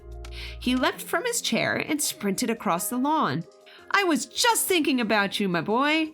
There's something special. Nope, sorry. There's someone special I want you to meet. Uncle Joe's eyes were dancing, and he kept fidgeting in his pockets. What a weird sentence. What a weird sentence I'm about to read. Hey, Zayni and chat, have an amazing stream. Hi, Project Moo. Thank you for stopping in, love.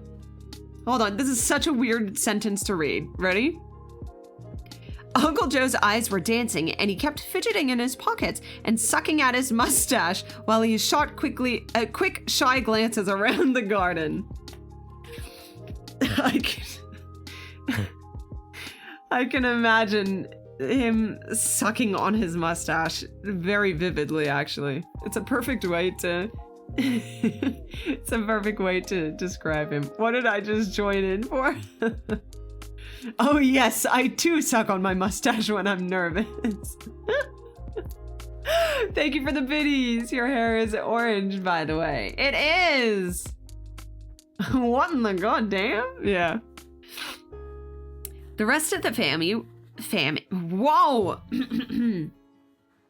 Hi, dipshit. Shidiot. Oh my god. The rest of the family were busy digging and planting for spring.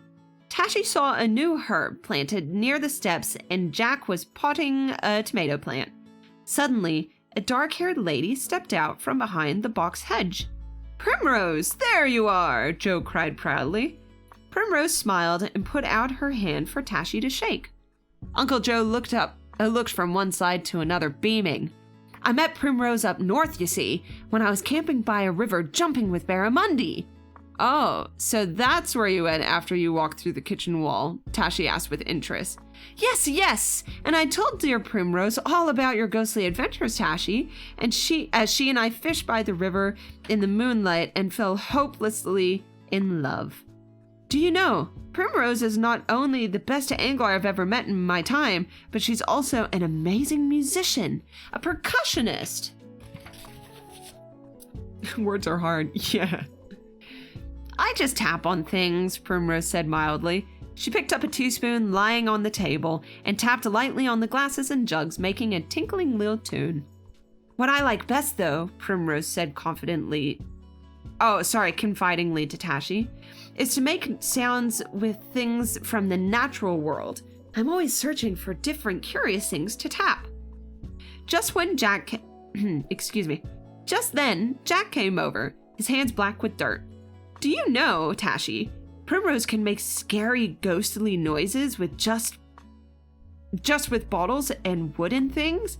If you close your eyes and listen, you'd hear a million ghosts. No, I can't read, y'all. I can't read. Hold on. If you close your eyes and listen, you'd swear a million ghosts were breathing down your neck. Tashi nodded as Mum began pouring lemonade for everyone. You remind me of my cousin Lotus Blossom, Tashi said to Primrose. What, the one who keeps disappearing? Joe asked in alarm. Yeah, said Tashi, but not because of that. No. Once, Lotus Blossom and I were in a situation of terrible danger, and we needed to summon up the sound of ghostly voices. She did it very well. Ghosts, eh, Tashi? Put in Dad as he peeled off his gardening gloves and nudged Joe happily. Zayni is on the struggle bus. I really am right now. So, tell us about Lotus Blossom, said Primrose. Was she a percussionist like me? No, grinned Tashi.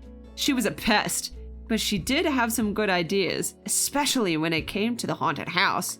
Everyone watched as Tashi took a sip of lemonade. Go on, urged Mum. Well, it was like this.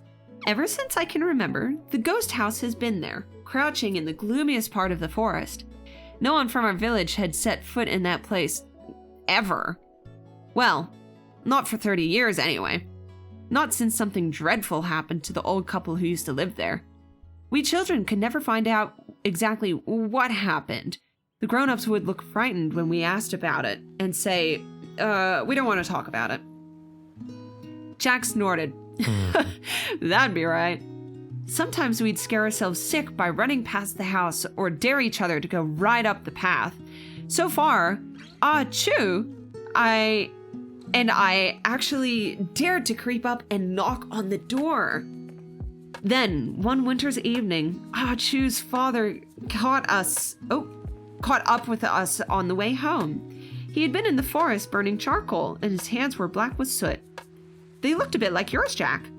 But I still remember how they trembled when he shook my shoulder. Don't go near don't go near the ghost house, he warned. I've just seen a light flickering in the window. Who knows what is prowling in there? Wah! He hurried on his way, and we went on making our dam in the creek. Whoa, my brain. Neither of us said a word, but you can be sure that we were both thinking about the ghost house and the strange light burning there. We knew that the next day we would just have to go and see for ourselves.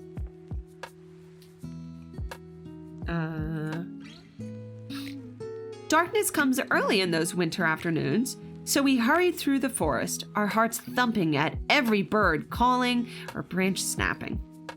Crack! Primrose broke a stick over her knee, and Dad nearly fell off his chair. Sorry, she whispered. I was just adding sound effects.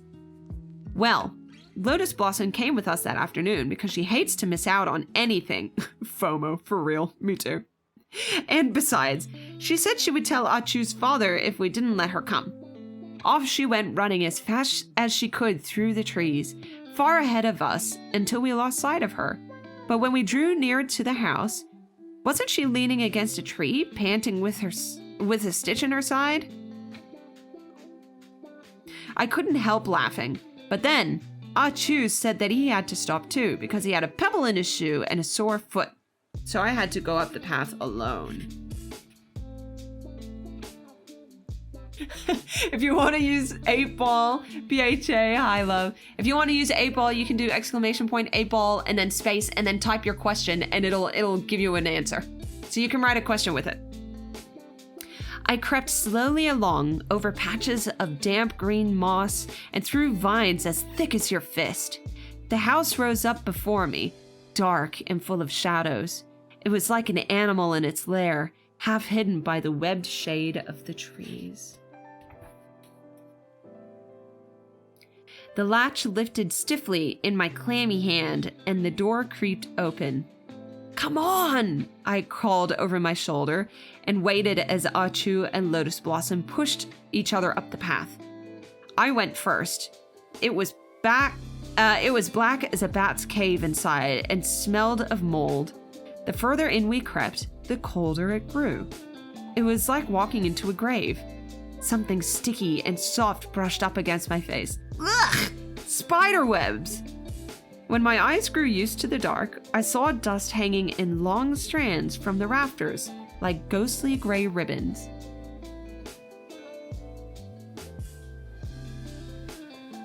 Then, Lotus Blossom yelped suddenly as her foot went through a rotten floorboard.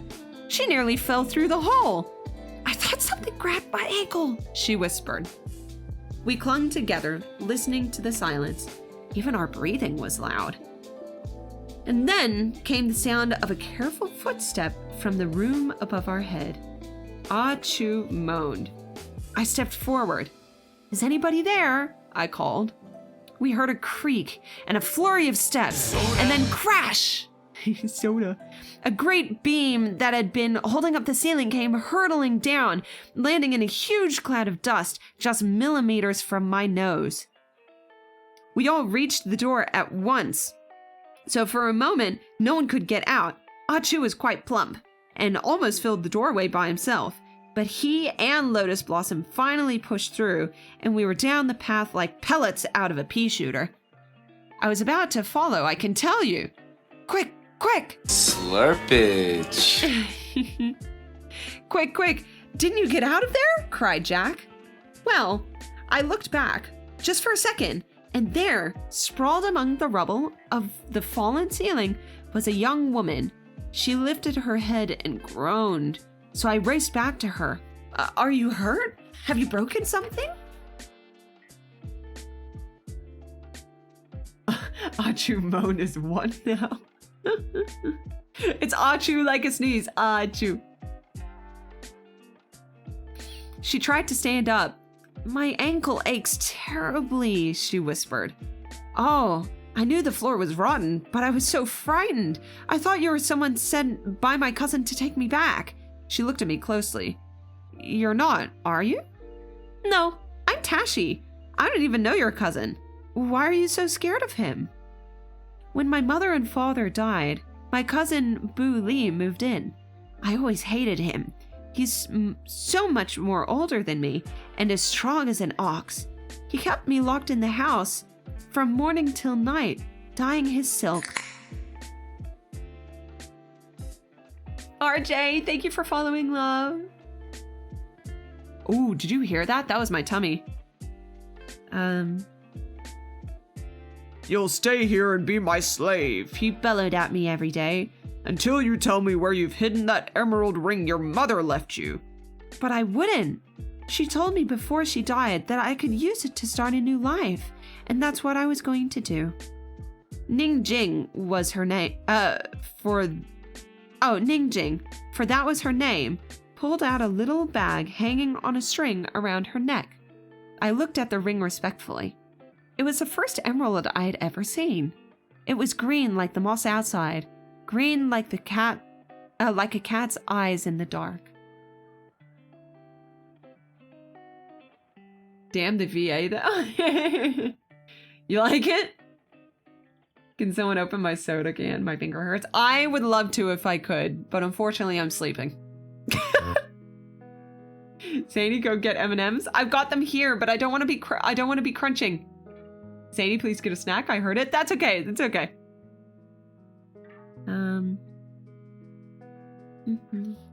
I noticed that Ningjing was rubbing her ankle, so I said, "If your leg is hurting, why don't you stay here for the night and rest it?" Ningjing nodded. "But I would need some food, Tashi. I only have this one fish cake. I have only this one fish cake left tomorrow. Tomorrow, straight after school, I'll bring you some more food from home, and then you can go on your way to the city." I had gone down the path only a little way when Ah Chu and Lotus Blossom popped out of some bushes to join me. We stopped and sat for a while in the gathering dusk, and they peppered me with questions. I told them all about Ningjing and her horrible cousin and the emerald winking like a cat's eye. "Thank the gods of long life," sighed Lotus Blossom. I'm so glad that the ghost was instead a Ningjing." They both promised that they would come with me the next day with the food. Never was a day so long. As soon as school was over, we raced home to collect the food. Ah Chu, who always took a great interest in eating, raided his mother's kitchen so well that he took an age to arrive, laden down with heavy baskets. and that's why, of course, he needed to sit down for a little rest on the way to the house while we went on ahead. And that's how he came to hear 3 men blundering about in the forest. He pricked up his ears like a fox when he heard the name Ning Jing. Demon of a woman, hissed the man with the long thin beard. That Ning Jing, her mother was just like her. Huh? Oh, stubborn as a mule, tricky as a weasel. Now, which way did she go? There's no track of her. No sign of her at all. Well, you better keep your eyes peeled instead of picking berries and stuffing yourself. We wouldn't have lost... Oh, I'm sorry. Well, if you wouldn't have been keeping your... Whoa! Pause for a second. Hold on. Well, if you'd been keeping your eyes peeled instead of picking berries and stuffing yourself, we wouldn't have lost her. When Ah Chu had heard enough, he stood up quietly and trickled off through the trees. Bursting into the ghost house, he cried, 3 men are looking for Ning Jing in the forest! Does one man have a long straggly beard? Asked Ning Jing. When Ah Chu told her, she buried her face in her hands. I can't find my cousin anymore, she murmured through her fingers. Oh, what will I do, Tashi? She looked straight at me, and then so did the others. I was just beginning to feel a little bit annoyed about people always asking me that question, when I had an idea. If Zayni was awake, I would have thrown the cans. You can still do it. But look, I'm waking up. I noticed it. Actually, no, I'm tired. Never mind, I'm gonna fall asleep. Don't worry, I said to Ning Jing. I've just thought of a plan. Ah Chu, you hurry back to where you saw the men.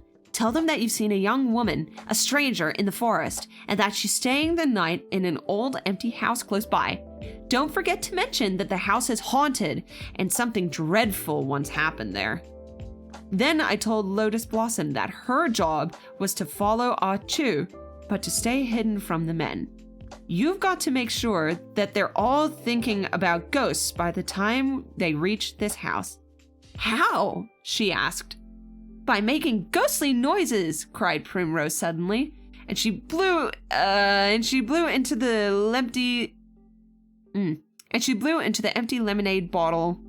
Oh, I thought this was Primrose in the story. Duh. By making ghostly noises, cried Primrose suddenly, and she blew into an empty lemonade bottle on the garden table, making a low, wheezy moan. That's it. Oh, that's it, my clever one, cried Uncle Joe, squeezing her arm. You've got it, agreed Tashi. I told Lotus Blossom I didn't know quite how she'd do it, but I knew she'd think of something. Well, Ah Chu quickly found the men in the forest as they were still standing there arguing. Take us to the girl, then, young fellow, said Cousin Booli. Ha! Oh, I just realized. Booli. It's like bully. That's funny. He's like a bully. You got away with it, Zayni. Today, Zayni. But not tomorrow. Remember, I'll throw cans tomorrow. Okay, that's if I haven't... I might need to reschedule stream if my model is still glitching out. Tashi book? Mm-hmm. Yes, Psycho. Okay.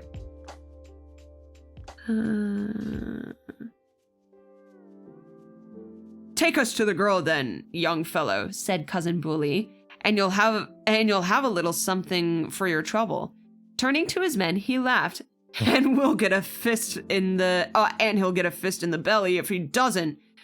Oh, sir, I don't know if I can, sir, shuddered Ah Chu, making his hands tremble. That old house is haunted ever since 2 people were murdered there, hung by their necks from the rafters. Haunted, eh? Booli crowed. A fine place she's chosen to hide. Why, she'll be glad to see us. But Ah Chu noticed how pale he'd suddenly become, sorry. As they moved through the forest, the men grew quiet and jumpy. Suddenly, they heard a low wailing and whistling like a whipping autumn wind. They stopped and peered around, but not a leaf moved in the stillness. Cousin Booli shivered. just a bird," he muttered, and moved on. A minute passed, and now there were thin whooshing sounds, like 100 samurai swords swiping at the air. Then, a tremendous rattling noise of thunder made the men hold their hands to their ears. But the sky above them was clear and still as a piece of blue silk. A blood-curdling shriek, like a man having his throat cut from ear to ear, rushed the men through the forest, clutching onto each other's coats as they went. When they arrived at the path leading to the house, Cousin Bu Li needed all his promises of gold to urge the men on. "Ning Jing!" he shouted. "Come out at once, or you'll be sorry for the rest of your short and miserable life." There was no sound. The men edged into the house. They tasted the damp and the dust. They peered through the dark and the cobwebs. Then a deep, shuddery wailing started, and the men looked up to see a gaping black hole in the ceiling. The wail poured out from the darkness, filling the room like a river rushing into the sea. The two men turned and fled. Only Cousin Bu Li stood his ground. Then the hairs on his neck stiffened. A light appeared, shining up into the hole in the ceiling. It lit up a ghastly sight. Ning Jing's headless body. He knew it was Ning Jing because that was her dress with the blue peacock on the front, and it was swinging from an iron hook. A sob drew his horrified gaze to an old chest in the corner. Resting on top of the chest was her head. The eyes in the head wept, and the mouth sobbed. "Oh, cousin, why did you drive me to my death?" Cousin Bu Li screamed and raced for the door. He bolted out of the house and ran so fast through the forest that he caught up with his men, passed them in a flash, and left them behind. He never went near that forest again for as long as he lived. Meanwhile, I wriggled out of Ning Jing's dress. You see, she was taller than me, so the collar of her dress had covered my head. Ah Chu and Lotus Blossom, who had arrived back in a few minutes before, held me down, and Ning Jing came out from behind the chest. She and her head skipped over to us. "Oh, Tashi, that was wonderful. I'll never forget Cousin Bu Li's face when he looked up and saw, well, what he thought he saw." Yeah, you can see, this is a children's book, yeah. If you see in the top left-hand corner, the Tashi book, Tashi has like this big long strand of hair on top of his head. And it like curls up, so that's how I imagine he was hanging from a hook. It's in Braille? Yeah. That's the only way I can read it with my eyes closed. Lotus Blossom was really cross. She said it was all very well for us, but she and Ah Chu hadn't heard about the plan, and they'd had a nasty shock when they saw the swinging body and talking head. She shivered, saying that next time I had a clever idea, I didn't bother to invite her along. "Well, who invited you?" I said, and she gave me a good pinch on the arm. Later, as we were enjoying a little snack of Ah Chu's food, I said to Ning Jing, "It was strange that you happened to be in the haunted house the very day we came." "Not so strange," said Ning Jing. "It was strange that you happened to be in the This house once belonged to my grandparents." "It did?" we cried. "What happened to them?" "What? Oh, what? What?" Ning Jing looked thoughtful. "I thought this is something that you should ask your parents." "Oh, I think that is something you should ask your parents." Tashi sat back in his chair and grinned at Jack.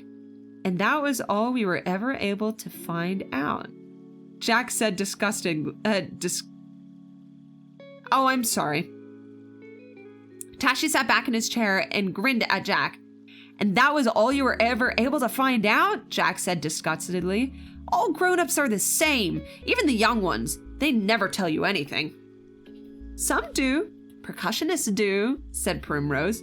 For example, I could tell you what Lotus Blossom used to make the whistling wind sound, the whipping samurai swords, or the rattle like thunder. Lotus Blossom probably told Tashi everything already, protested Jack. Tashi leaned forward and tapped his glass. No, she didn't, Jack. We've had quite an argument, actually. I suppose she was still mad with me about the fright she got. Tashi grinned into his lemonade. So, Primrose, how did she do it? Well, come down to the garden and I'll show you. Now, let's see, what do we need? Some small branches for whipping swords, I think. Oh, and pebbles to turn into a basin. But Jack and Tashi had already leapt up and dashed across the lawn. Blood-curdling shrieks were heard as they disappeared among the trees. The end. They were too scared to hear the book. Ooh, or to hear the ghosts. Ooh. Okay. How about another story, everyone? How about another story? Let me just see.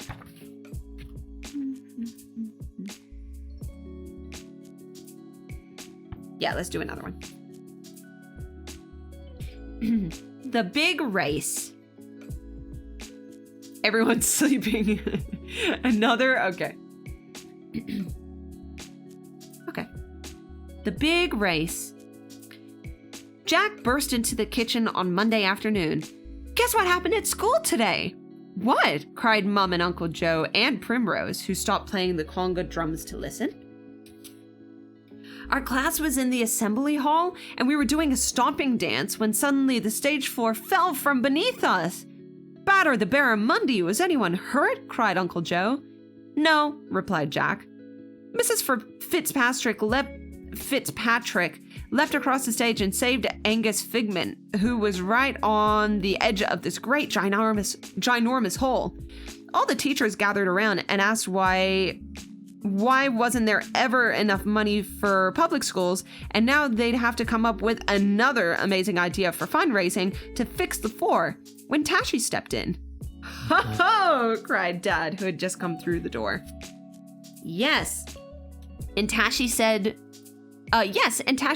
really quietly, you know how he is, that... What? Hold on.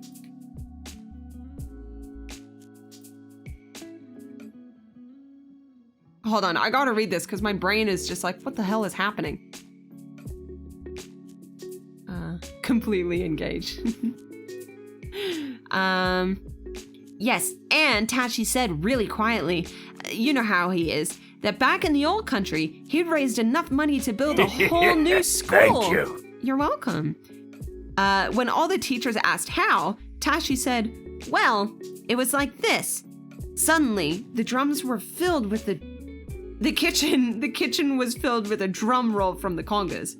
Thank you, Primrose, Mum said, holding her head. Perhaps we could leave that for the end of the story, dear.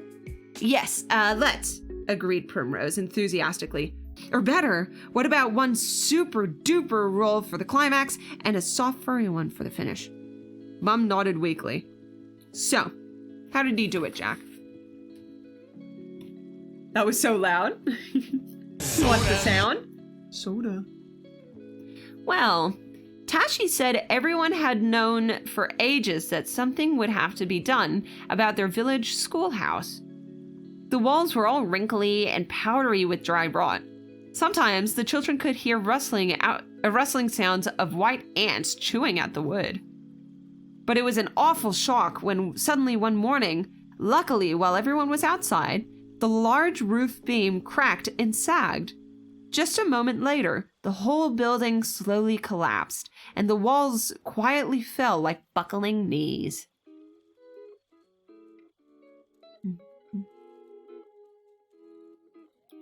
Boof! Bang! Boom! Went the drums. That's not the climax, Mum protested. And didn't Jack say quietly? Sorry, grinned Primrose. I couldn't resist. That was an exclamation mark. Well, anyway, Jack went on. Teacher Pang and this Children stood open-mouthed at the sight of their schoolhouse. Turned in one moment into a pile of dust and rubble.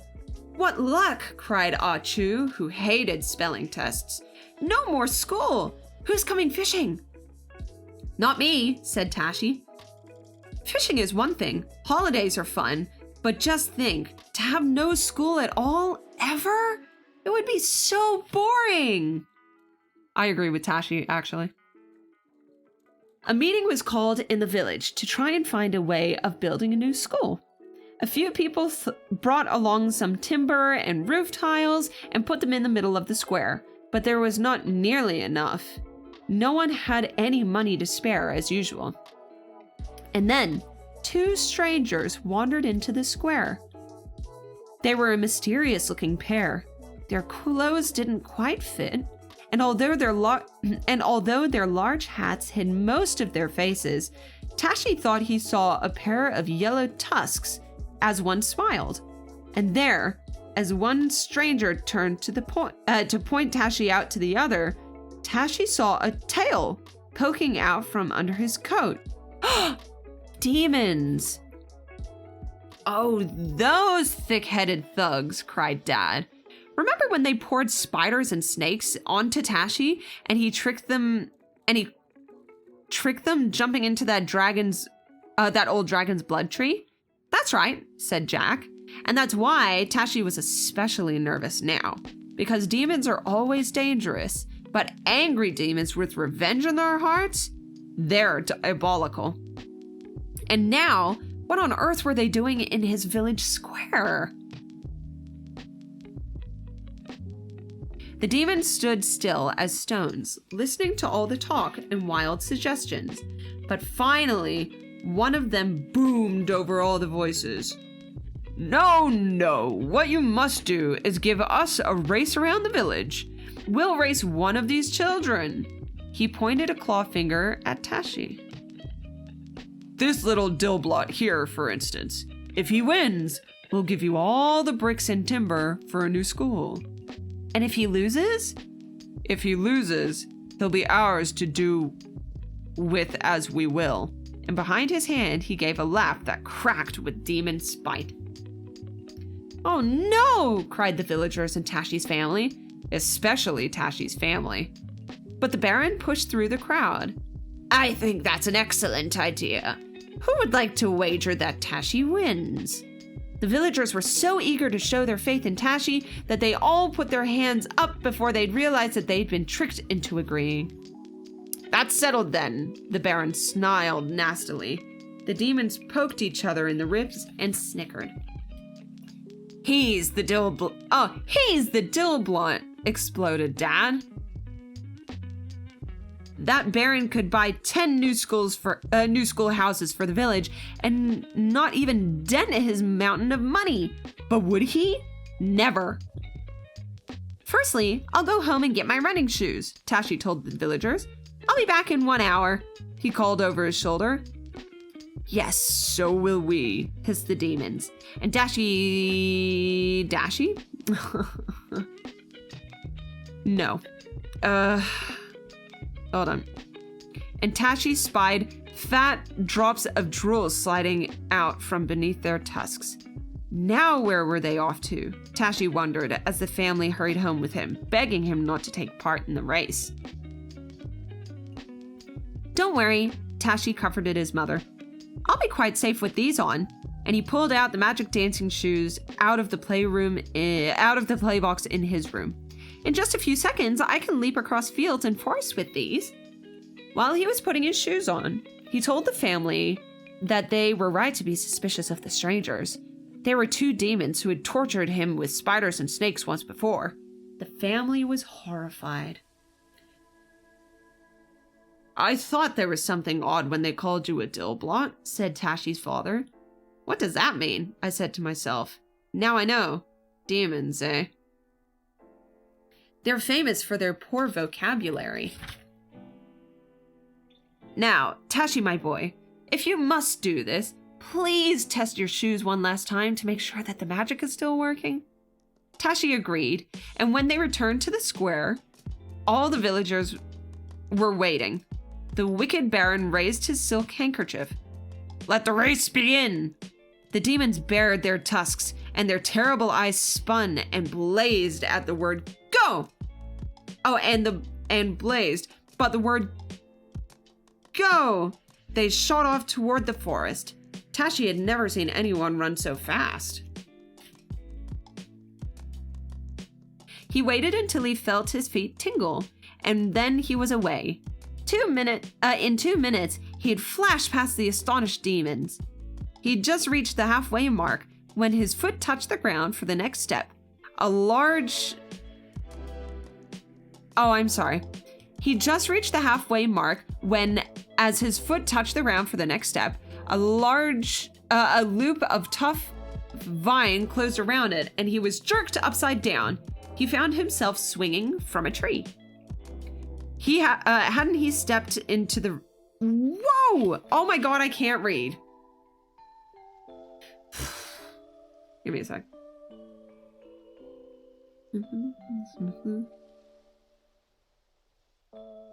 Okay. A loop of tough vine closed around it, and he was jerked upside down. He found himself swinging from a tall tree. Hadn't he stepped right into the Tashi trap the demons had prepared for him? Wah! God, I can't fucking read.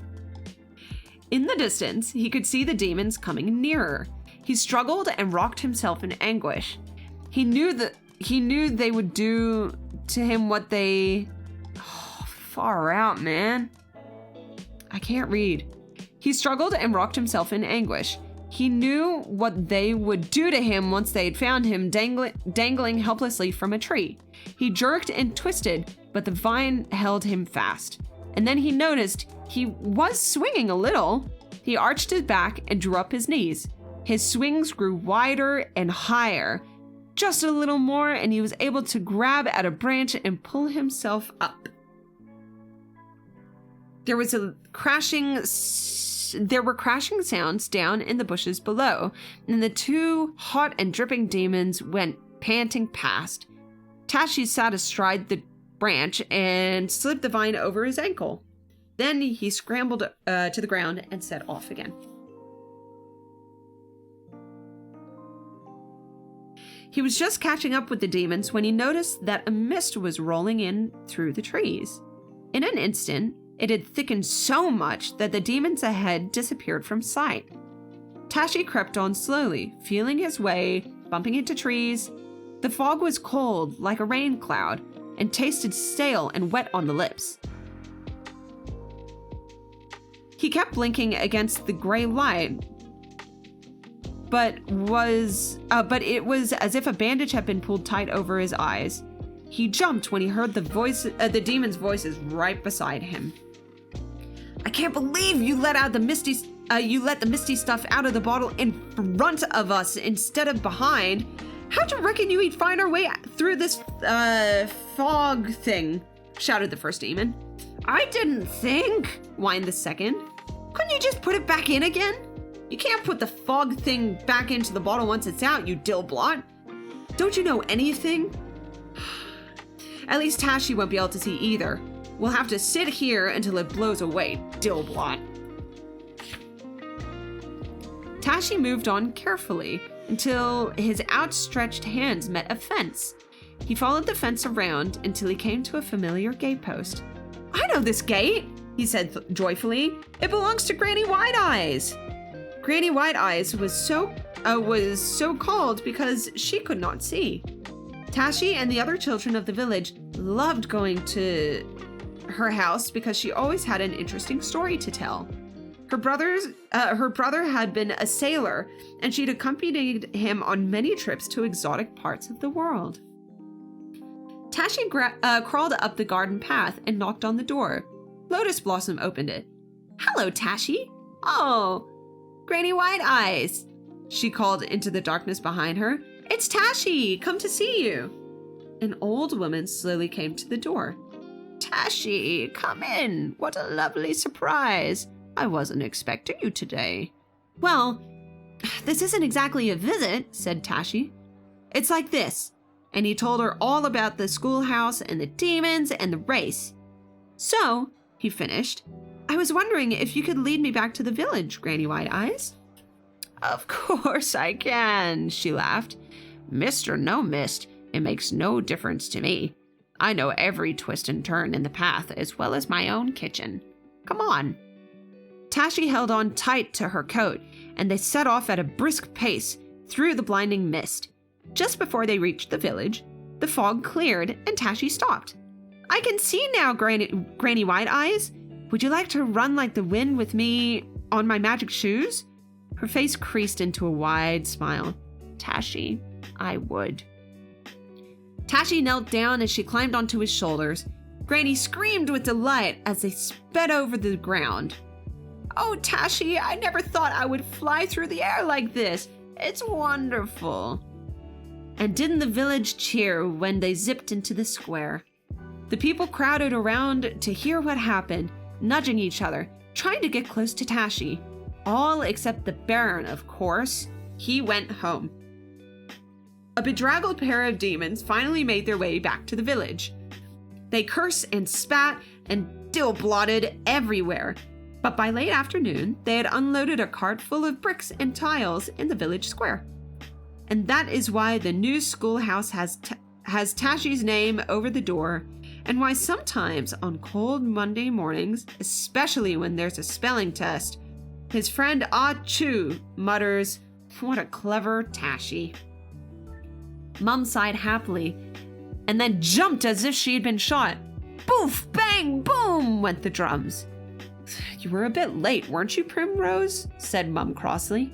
A little, admitted Primrose. I got caught up in the story and forgot. Well, I haven't forgot about that stage floor of your school, Jack, said Dad, shaking his head. Has Tashi spotted any helpful demons in the suburb?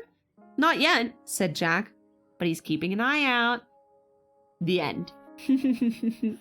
Hooray! I think we should... Wait, do you guys want to do... Oh, hold on. Let me look. No, I think we should leave it there because now from here we have to do 2 more stories. How did you guys like it? Did you have fun? I think we should do another reading stream. That was fun. I really enjoyed it. Hold on. Let me get a bookmark real quick. You loved it? Oh, yay. I'm so glad. It was fun. It was pretty fun. Hold on. I'm going to see if I can move now. Hi. Hopefully I can fix my model before the next stream. Hi. I think I fell asleep. Oh no. But it's nice. Oh, good. I'm trying to get through books. There I am. I'm trying to get through books that I have, that I like never read. So maybe once we finish Tashi, we might do Goosebumps again, or we could actually read one of the like proper stories that I have. Hold on. I wonder if that'll help. You just won't be able to see my tongue, that's all. Oh, no, it's not that at all. Okay, good to know. So it's actually VTube Studio that's glitching out. That's weird.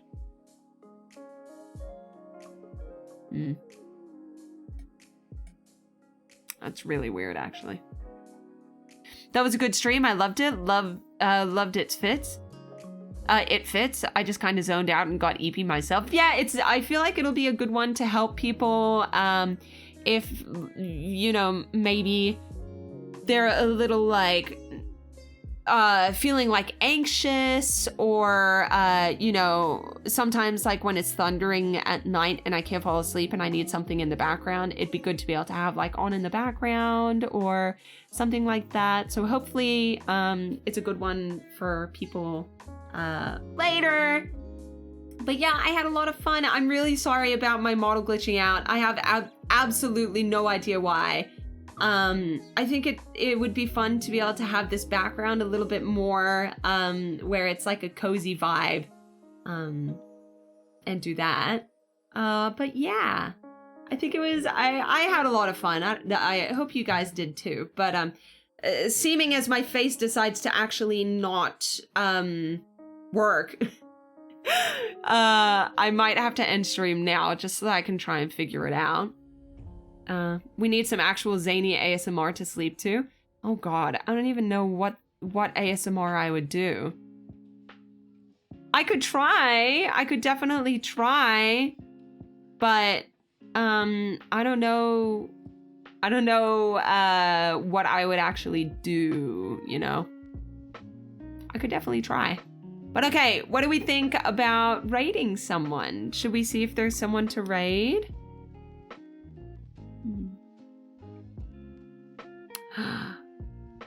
We've got some good people on today. Well, since we're in a sleepy mood, would people like to potentially do like an art stream? We could see if we could do an art stream. That would be nice. That would be very nice.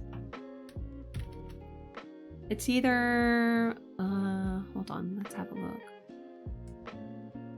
Let's just see who is on at the moment.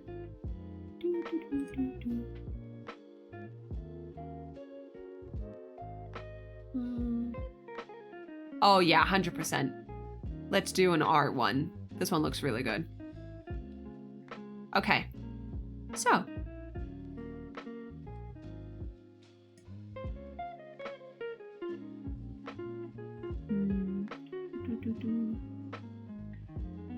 That's okay, it was great. I hope you're able to figure it out. Oh, yeah, me too.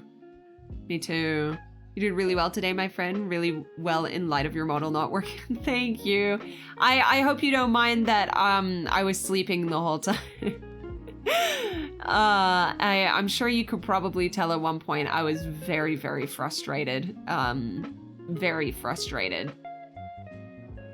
But, you know, it's how the cookie crumbles, unfortunately. So I'll be lurking on the Discord and everything tonight while I'm trying to fix my computer, because I don't know what the issue is. And you know the stupid thing, I even got more RAM. And I put the RAM in, and it's glitching out even more than usual. So I don't know what the issue is, but I'm gonna try and see if I can connect maybe like a different phone or something. Maybe that'll help. I don't know. I might have to uninstall and reinstall things. It's gonna be a whole everything. But regardless, let's put in the raid. Zany raid, Zany raid. Thank you so much for coming on, you guys. I really, really appreciate it. Everyone, pop in the raid thingy. I'm just gonna get us ready. Let's do this one here. I'm gonna bring it up. We've got a very, very incredible artist who I adore their art, by the way. So I'm sure you guys are gonna love it. But let's raid. I always feel like I say their name wrong. Shio, I think it is. Thanks for the comfy stream. Of course. Thank you for coming in. I really, really appreciate it. I really appreciate you guys sticking around even though everything was dying. Okay. Let's pop on. We're gonna start the raid. This was a very comfy stream. Oh, good. I'm glad. I'm glad. Okay. All right, you guys. Thank you so much. Definitely keep an eye out for tomorrow's stream. I have a feeling I might have to postpone it just because of what was happening with my model today. Like, that's it. If this is any indication, yeesh, I won't be able to do art. I won't be able to do anything. I can't even do just chatting. So I love you guys. Thank you so much for coming on. Thank you so much for hanging out and being an incredible community. And I will see you hopefully tomorrow. If not, keep an eye out in the Discord, Twitter, Twitch, everything. Okay, I'm gonna go eat. Love you guys. Bye. Bye. Oh, there you go. Wait.